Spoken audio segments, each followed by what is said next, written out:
So one of the things that I thought I would do quick is to show, we had talked about different things. Most of us have headsets with mics. There are other devices out there. This is a Jabra wire or intercom mic that works extremely well. It's got a speaker and a microphone built in. It's got noise canceling. It's USB or Bluetooth. I'm using right now just a JBL Flip 7, which is a Bluetooth speaker, has great sound. I use this for Bluetooth speakers for music. So it has excellent sound, but it also works as a conference speaker and microphone. Both of these systems are have noise canceling headsets and microphones, or noise canceling speakers and microphones. Technology, yeah. How's that sound? Yeah. Good. Back up my tried and true wired. Mm-hmm. Okay, so Mark will go through all of his stuff. And then George, are you going to be watching for questions, or should we all kind of keep our eyes open? I think we can just, since Mark's going, I'd watch for questions. And Okay. if you want to enter into the chat conversation, just make sure on the two, you can choose all panelists or all panelists and attendees. Okay. So if you want the attendees to see it. And we all have our webinar Slack channel open. Yes. Except it won't do me a damn bit of good when I'm not by my. I get it. You're out of pocket, but everybody else isn't. All right. I have 11:27, 11:29. I'll start the broadcast. Okay. With the slide, right? Yep. That is one thing.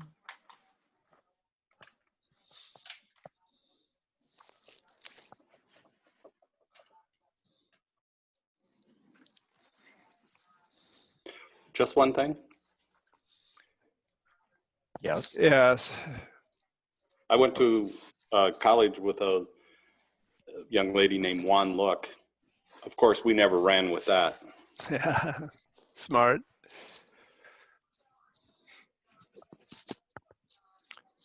All right. I've got 11:28, so we might as well start and allow people to come in. Yep.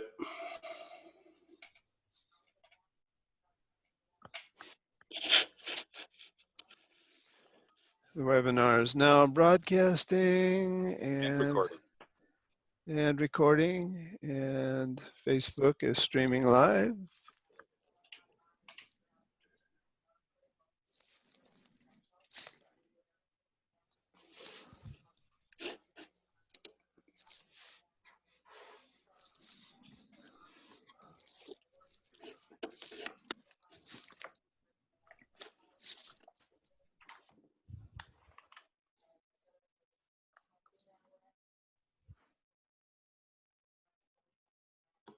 Three attendees.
Seven.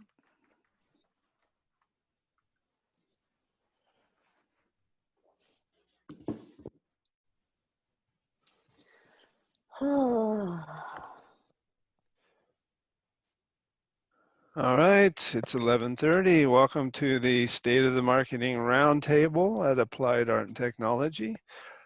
If you are unfamiliar with Zoom, at the bottom there you have the opportunity to open a chat window so you can chat with the panelists or everyone, all the attendees. There's also a Q&A if you have any questions. We'll be monitoring that. Really, the topic of today's webinar is going to be virtual tours and virtual meetings. In the gallery view, if you want, in the upper right-hand corner, there's a little blue box with each one. If you want to pin a particular person to the screen, we will switch to more of the presentation view as that goes on.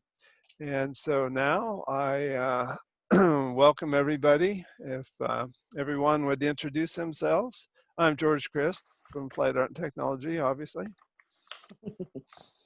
Hello, I'm Mark Wilkie. I'm also, well, from Applied Art. I'm George and I are one of the founding partners. I'm Shannon Quinn, Business Development Manager for Applied Art. I'm Chris Heckel. I'm a partner at Applied Art and Technology too. They call me the operations manager. All right. Well, our topic today is the virtual tour. And since we're all under quarantine, self-imposed quarantine, the only place we had to tour was our office. And so we'll turn this over to Mark and let him conduct a demo tour of our facility. If you have any questions about how you might utilize this, it's obviously just a different way to engage with people. Just because people can't visit doesn't mean you can't take your tour facility or information to them. So on that, I'll turn this over to Mark. Thanks, George. Yeah, before I start that, I just wanted to go over a couple of things. We've had a number of questions come in over the past week about our choices for headset mics, things like that. So I thought I would give you two things, because you notice every one of us except for me right now have headsets on. This just makes it a little bit more intimate experience for us. It also doesn't disturb anything around you. I'm currently today using a JBL speaker. It's a Flip 7. Let me see if I can get a better picture of it. I use it as a Bluetooth to listen to music. But it also has conferencing capabilities, and it has noise canceling microphone and speakers, which is very, very handy. At the office, we normally use a thing called a Jabra. It's a Jabra 503, I believe. It does a wonderful job. It's specifically designed for video conferencing, so it has a speaker and microphone, works extremely well with all of the conferencing systems that we use. So that is another tool that we use. I have Bluetooth headsets that also have, these are Bluetooth, so they're wireless. These go to my phone. They also are noise canceling microphone and headset. So that makes an important decision. And then there's also some settings in all of the various webinar softwares that allow for the audio noise canceling. So I recommend, it's all in the preferences, usually in the video or audio preferences, and might be an advanced tab that you can experiment and play with the amount of noise canceling that they do. It works extremely well. With that, I'm going to walk out to the lobby and pick up the camera. So I'll be back with you in just a second. If anyone has any questions right now. Shannon, how was your morning? A snowy morning? Yeah, I think I said it the other day. I feel like I woke up to another episode of the Groundhog movie and then another 2.5 inches of snow. I don't know. Not only do I not know what day it is, I don't know what month it is. But I'm sure I'm not the only one. Well, so anyone that's listening, it's Friday. And it's not Groundhog's Day. Yikes. So I'm back now. Can you all hear me? Yes. Perfect. So what I'm using is a cell phone on a gimbal, which I will show you when I get back into the sound stage. It allows me to do smooth movement. So right now you're in our lobby. I'm going to turn here. Here's our front door. So you can see we had snow last night, which was, you know, we were expecting it, but it also was amazing to see snow at this time in April. We have a 360 camera here that I'm showing off.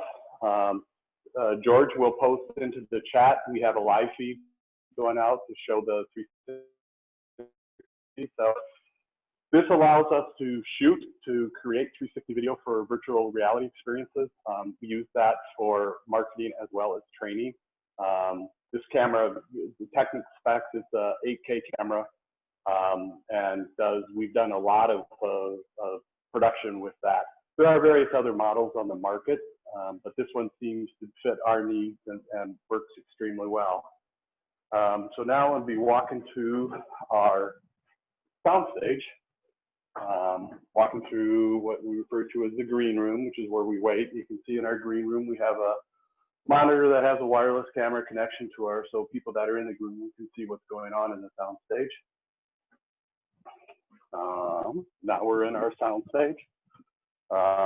So this soundstage, we developed this as a pure soundstage. So the walls have, we have the room within a room basically, and these walls are, the blocks that are in these walls are specifically designed. You'll see the slots in them. So they're specifically designed to have sound travel into them and then get dispersed. There's a baffle in there, so the sound goes in and cannot come out. We have that also behind the hard cyc that we have here. Right now you see that we have the hard cyc partially painted green. It has a platform that's also painted green, so that this was used for a corporate shoot that we made a virtual set for the presenter to be in. And Chris, did you ever find a picture of that? Yeah, I sent some to George so he could throw them up if we needed to. Okay. So as I was saying, the soundstage is a room within a room. So there's an interior wall, a dead air space with high density insulation, and then an exterior wall. And then so that space in between is called the acoustical isolation joint, or banner, or acoustical isolation space.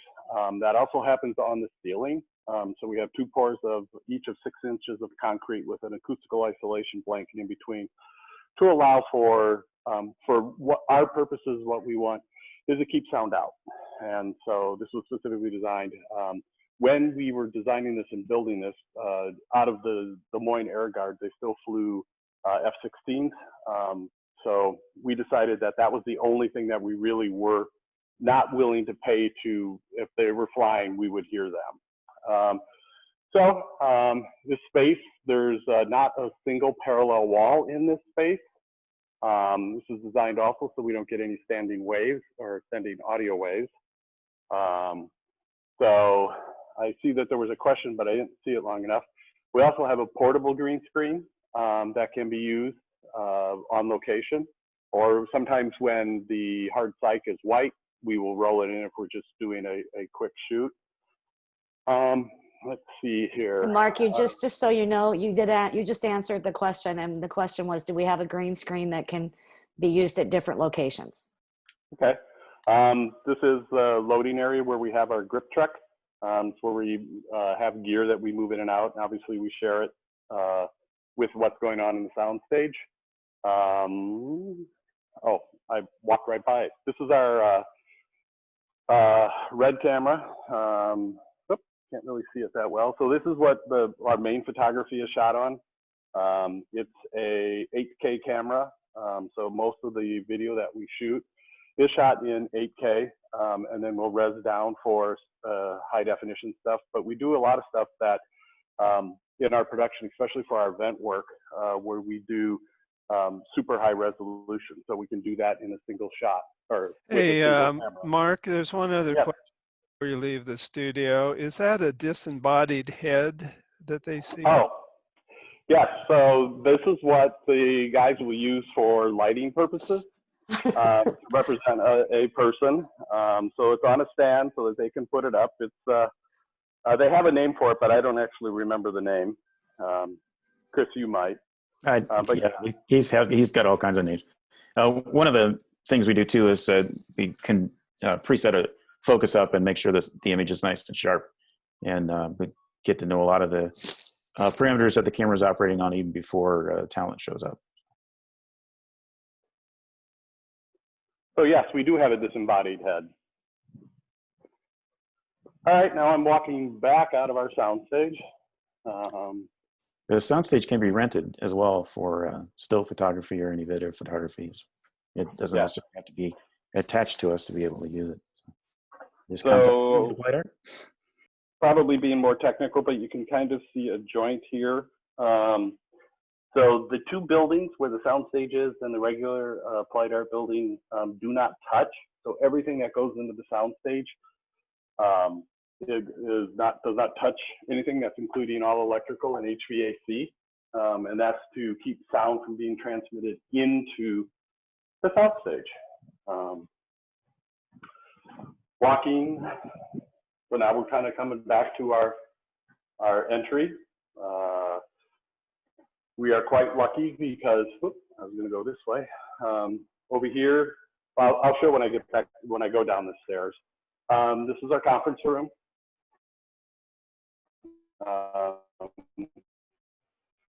So conference room. Have the ability to do teleconferencing out of here. The door. We have a deck that leads to the outside because sometimes you just want to be able to maintain some privacy, but yet experience the outdoors. So now I'm going down the stairs. I'm going to walk into one of our edit suites, but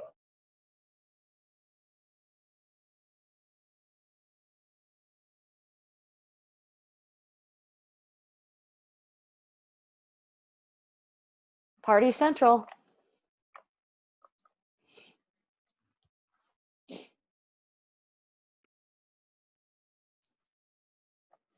And looks like Mark may had a small audio problem there. I'll see. He's, I think, back. Yeah, just sideways. Sideways. All right. So he's fixing that. Shannon, do you get asked about virtual tours? I know for certain types of facilities, it's really useful. What kind of questions do you get? Well, I was thinking about that logistics company and a bottling plant where virtual tours would be a lot easier rather than kind of disrupting the environment and the workflow and those kinds of things. Something that people could experience without actually having to enter into the building. You know, like one of the window companies, that was pretty high tech and high security. So I think shooting a virtual tour where people can experience that, learn about the process without having to physically impede the flow of business is a fantastic thing. There's also a case to be made for companies that have tours where they show off their facilities, but there are other areas in their facility that are off limits to people. Yeah. So you could actually have a virtual tour of those areas that you can't step into either because they're a clean room or they're super secure or something like that. You can kind of show off the areas that are not public in your facility just with your tour that people take at your facility. Oh, it looks like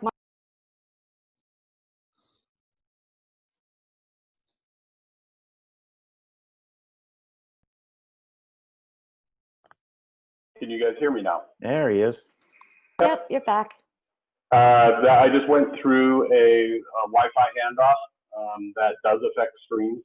So that's one of the challenges that will exist as you're doing a virtual tour. Yesterday it worked. We had just a little stumble. Today it decided to give us a little bit, because of course today we're live. So as I was saying, we spent a fair amount of time out on the deck when the weather is permitting. If we would have been here a week ago, it would have been quite nice. And we're also quite lucky because out our back is a place called Living History Farms. So unless they decide to sell, we will most likely never have anybody out our back area, which is quite nice. Walking in here, I'm walking into one of our edit suites. So this is one of the edit suites. All the editors are working remotely.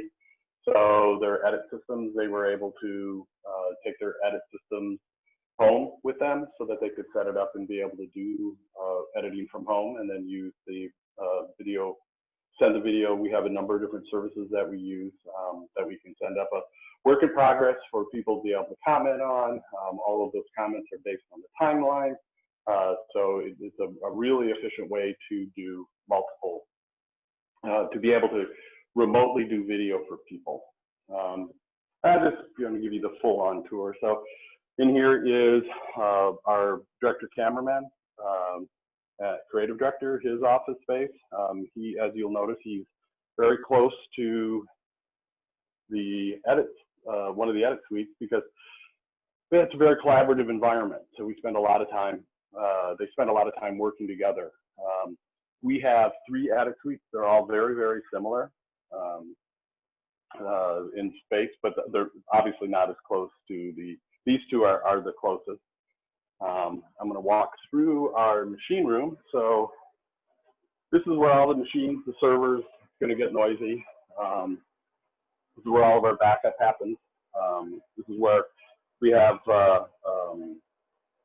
high-speed storage. So that's all shared storage for all the editors, so and graphics operators, so that they can share the files. And because of what we're dealing with video, it's extremely high, large file sizes, so bandwidth is always an issue. Walking out, walking back down the hallway, which you have seen. I'm going to be walking into what we refer to as our interactive cafe. This is a space where we have company-wide meetings. Where we also have we have people that have lunches here. We're designing the facility. We wanted this to have a sidewalk cafe kind of experience, but obviously we're in Iowa, so being able to be outside in the sidewalk cafe is not that practical for most of the year. So a bunch of windows, natural light. We have a lot of natural light available in the facility. Walking back here, because we refer to it as the interactive cafe, because now we're getting into where we do a lot of interactives. We do interactives, we do websites. Our interactives run the gamut from museum pieces that are permanent displays to trade show and events where they're set up for however the length of the trade show is. I have walking by this is one of our VR rigs that we set up for this. And it's a portable system, although it is tethered. We do have a system, a headset system that is not tethered. This just offers a little bit higher resolution than what the non-connected ones are. So this is where we'll do all of our VR work, test it, and then take it onto location. We do a lot of our VR stuff in Unity because it's a real-time 3D engine. And now you're getting the full-on tour, because this is what we refer to as engineering. Since we do a lot of interactives, we set up, test all of the interactives. This is right before we had the major shutdowns, we were setting up to do a interactive for a trade show where they had a live camera so that people could be taking pictures. It would print out the pictures. We had a DNA matrix, a series of 9 monitors that were 2-sided, so it looked like it was set to look like the strand of a DNA matrix. And so we had videos and audio, or excuse me, videos and infographics and the pictures, and they would be displayed on this, and they would travel up the display at an interval. So this was a proof of concept to make sure everything was working, because it all had to be synchronous, and it was all based on what the longest video was. So everything had to have matching, and it all had to be synchronous because it needed to, as I said, cascade up. So in essence, that is a pretty good overview of applied art and technology. I'm going to head back up to the soundstage to rejoin the rest. So Shannon, or if there's any questions, please let me know. Thank you, Mark. Obviously, we didn't want to make this into a commercial for applied art and technology, but since we are here, this is the only place we could show. a couple of times I think this is really useful is if your excuse me, your facility is important to getting a particular piece of business, or if you're a museum or somebody, an art museum, for example, you could do weekly tours of different exhibitions, galleries, something to keep the engagement up. Why people can't actually visit. Shannon, what do you have to add to that? Anything? We're not getting many questions here, but I hope everyone, please feel free to open the Q&A box or in the chat if you have any questions. We'd love to, and it can be about anything. We can go any direction on this.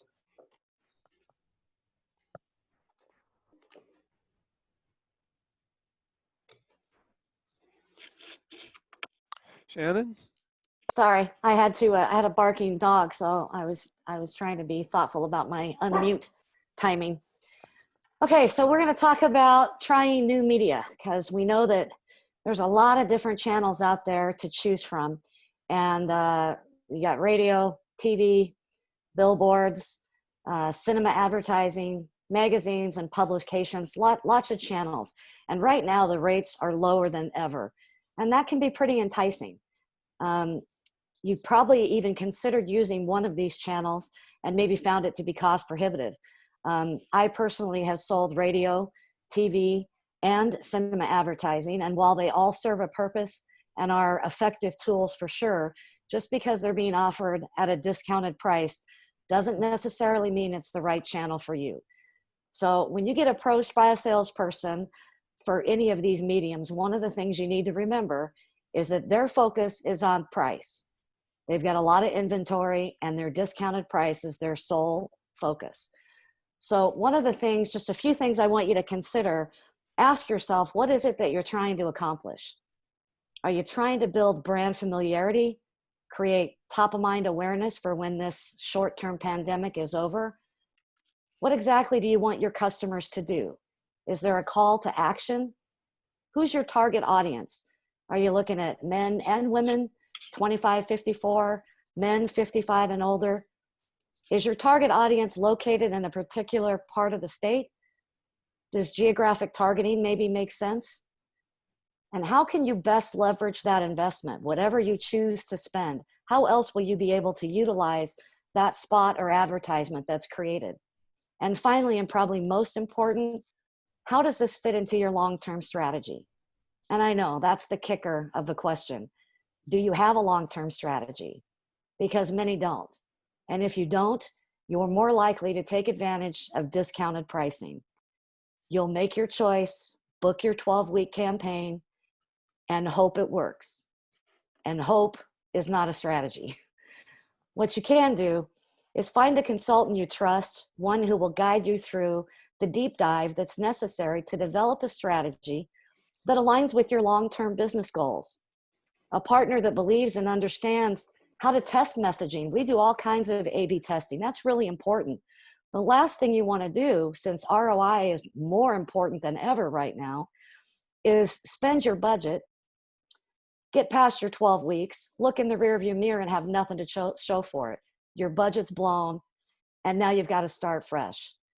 A critical partner that can help you identify where you're going and what steps you need to take to get there is really important. And as I was putting this together, I was thinking about a couple of examples I've had personally. And one of the reasons I'm happy to be a part of Applied Art, I sat down with a client who was about to spend $11,000 for some website enhancements. And when I asked him what those enhancements were, he really didn't know. He didn't know if it was going to be improved functionality or not. But his partner had identified some things and it was going to cost him 11 grand. It was a really good lunch. And he became a good client and a friend. We oftentimes have folks that say, okay, well, I want to talk about a video. I think I need a video. But when we sit down, sometimes we have to slow them down and say, what do you think you would need a video for? What are you trying to accomplish? Sometimes a video is part of the plan, but it's not all of the plan. So my tip is just don't be taken in by discounted pricing. Consider your strategy. And if you don't have one, get one developed with a partner you can trust. I'm available. Just saying.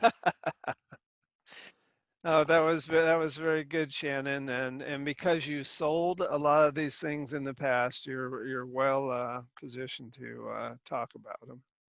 For Yeah, sure. there are a lot of really good deals out there. However, there's for if it's a right fit, it's a good time to take advantage. Absolutely. And that's what I mean. I get it from a sales perspective. You know, they're selling spots and dots. And I think that, like I said, all of them are effective tools and could easily be part of a campaign. But you really have to have the end goal in sight. Excellent, excellent.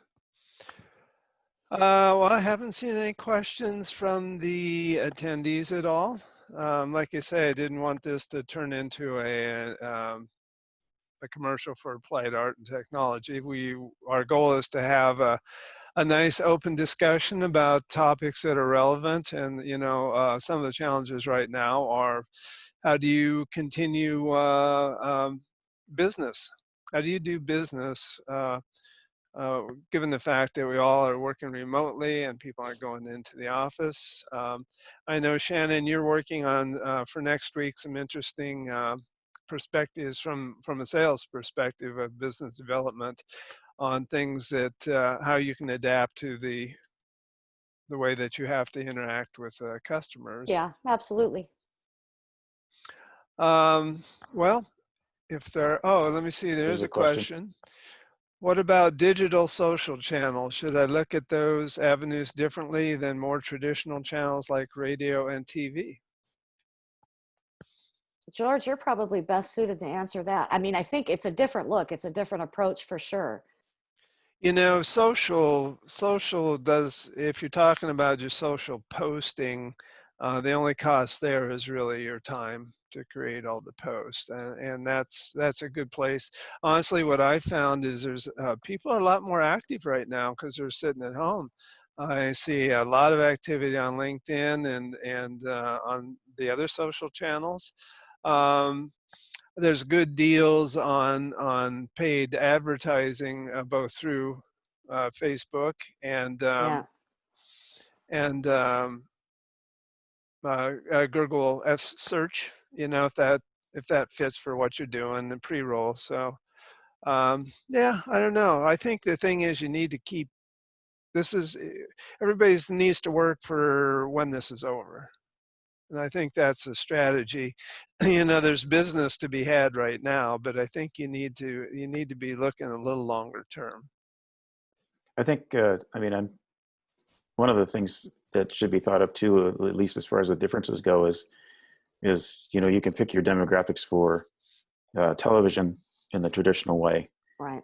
but the message that you put on television for those demographics might need to be tweaked or rearranged or even completely rethought for demographics for the younger folks that are on social media. So a lot of mistakes are made when they just take their commercial and say, I want to put that as a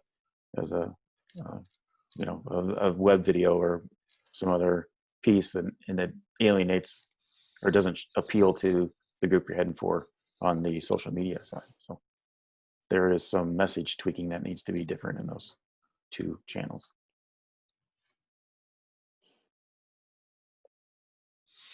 Jandel made a comment. In her opinion, digital should be considered before traditional media for many reasons.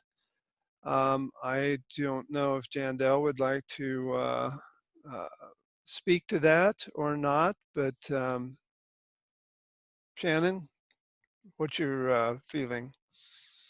Should you Well, look at digital before traditional? Probably the yeah, targeting. I agree with Jandel. I think digital's probably would be my first look in this day and age.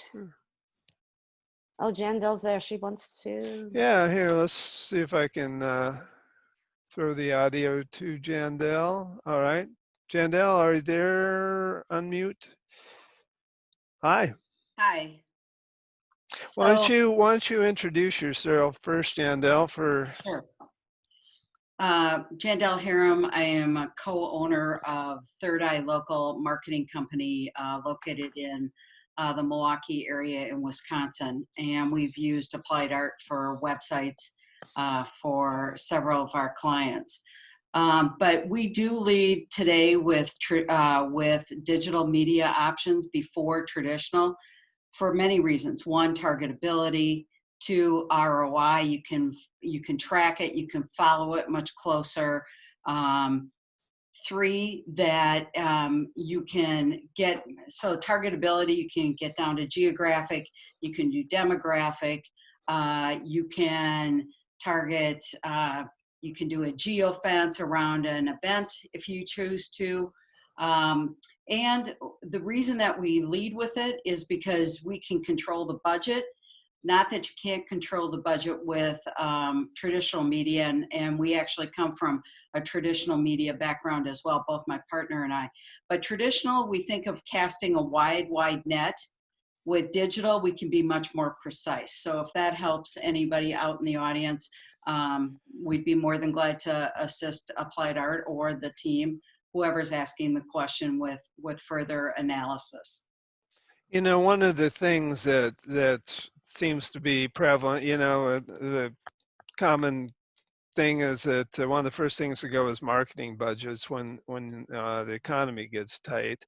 The strategy I think that's prudent is you're going to have less money, but you have to make it go farther. So like you were saying, the ability to target and really monitor your ROI on different channels, I think is critical right now. I think the people that are going to do well when this is over are the people that were able to keep some sort of a marketing effort going, but you really have to be cost conscious. Would you agree with that? Yes. Oh, sorry. Yes, I would. There are, right now, the reason that traditional media, probably with the exception of TV, why traditional media has many deals going on right now is because there's not a lot of travel. So if you think of a digital billboard, for example, it's got, it's a really great medium. The unfortunate part is that the rates are really low right now because people are not on the roads. Newspaper continues to have its significant decline in circulation and is really trying to extend its avenues into the digital world.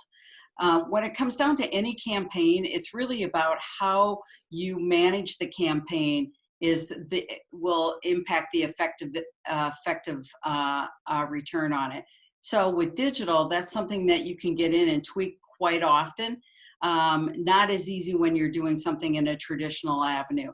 But we recommend starting with a digital, and then if the budget allows, then expand into more of a traditional medium, and then try to figure out, who your target is, and making sure that that traditional medium is really meeting that target market. Excellent. Any other questions? Any comments from any of the panelists? George, I did see a question come in about wanting to, let's see, what was it? Share experiences for two-way interaction. So while you guys were having that exchange, I brought up a couple of photos. It's from a presentation that I have, but I can't do the presentation part because it will overtake and I won't be able to see what's going on. That being said, I will share my screen and talk about what we did. So this was for a company, it's called Makino. They had these, the machine that's in the background is a titanium milling machine, and they're unable to take these to an event like a trade show, simply because of the physical size of them, the precision of them, and the amount of time for setup. So what we did is, this is in their integration bay in Ohio. So we set up a full production crew. We had multiple cameras. We worked on two machines. We worked on, there's a machine on the left that has a silver front, and then the machine that's a little bit more white that's on about the middle of the screen. So we worked on those two machines to do a presentation. Then in the, for the slide,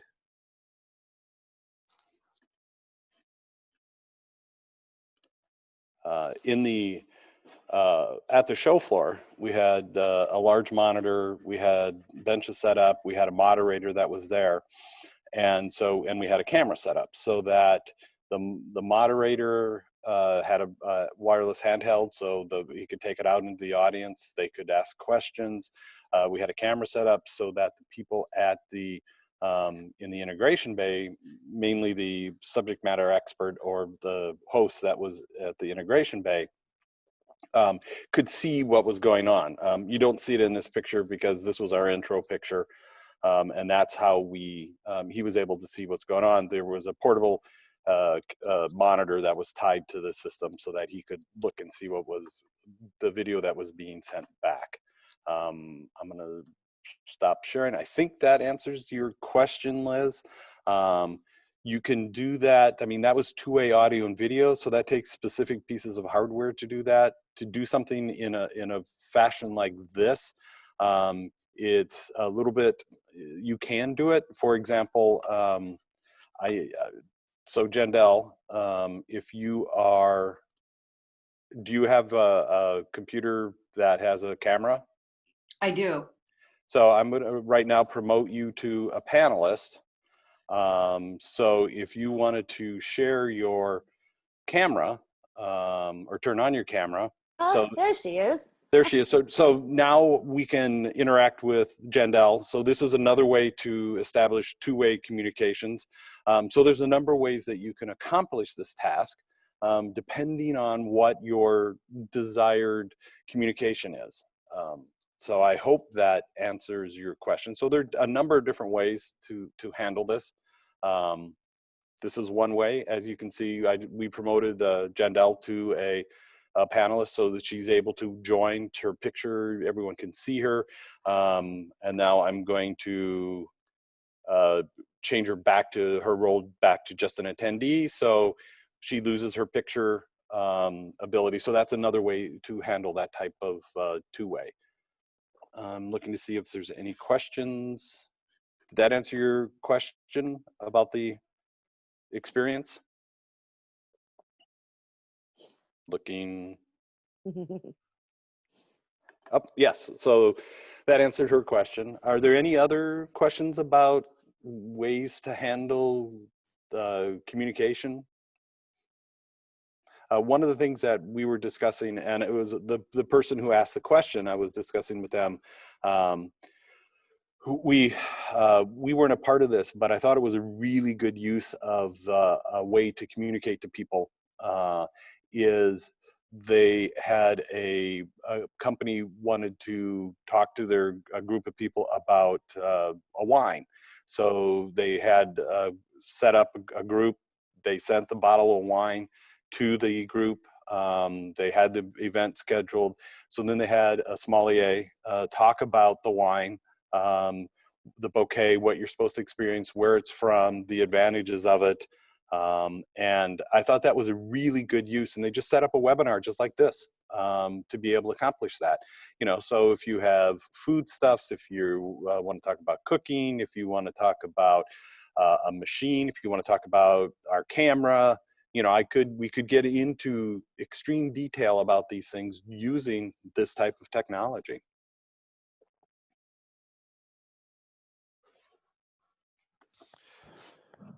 Well, very good. If no one has any other questions, one of the things that we wanted to do was to be brief in these webinars and really just have a conversation. Of course, if anyone has any questions, you know, we're available offline as well. So you know, George, the other thing before we go, I think it would be interesting if folks, you know, we're doing these weekly Fridays at 11:30. I think it would be great if somebody had a specific topic of interest to feel free to reach out to us and let us know, because I mean, we're kind of doing it as we go along on things that we're hearing. If somebody had a real specific need, wanting more information, I'd love to hear from them. all right. I muted them. Yeah, anytime if there's a specific topic, if you have somebody that you want to demo this type of thing to, we certainly can help you with that as well, to show how you can communicate and reach out and touch people. We don't touch anybody now. Well, that's true. Ba-da-bum. Oh, All geez. right. On that note, everyone have a great weekend. We will be here next week too and talk about some innovative. Shannon's doing some experiments this next week on sales, and she's going to share the results of her experimenting next week. So, all right, everyone have a great weekend, and see you later. Thanks Thank for you. being here. Bye now.